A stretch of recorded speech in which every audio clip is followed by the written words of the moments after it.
गोर लगै छी, अपना सबके मिथिला संस्कार पर स्वागत करै छी। एकटा गौरी के गीत दै छी, से सुनू।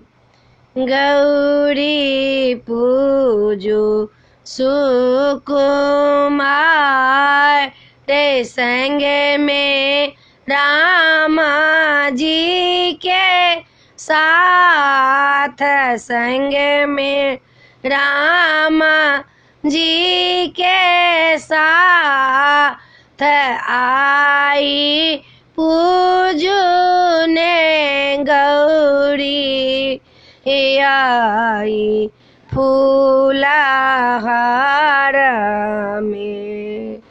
छाती न गिरे जा माई ठाड़ पूजो गौरी के आई पूजो गौरी के आई हमार पूरत मानो कामना मिथिला में।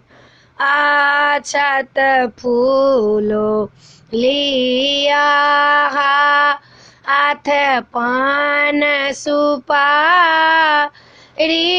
के साथ, पान सुपारी के साथ आई गौरी पूजो ना फूलहार में। हमार गौरी माता ई सुनियो हमारो मिनते, सुनियो हमारो मिनती आई दियो आशीर्वाद नगरिया में। आई दियो ने आशीष नगरिया में। ए गौरी के गीत छला।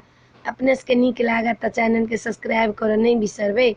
जरूर सब्सक्राइब करबे, जरूर लाइक करबे। जय मिथिला, जय माता जी।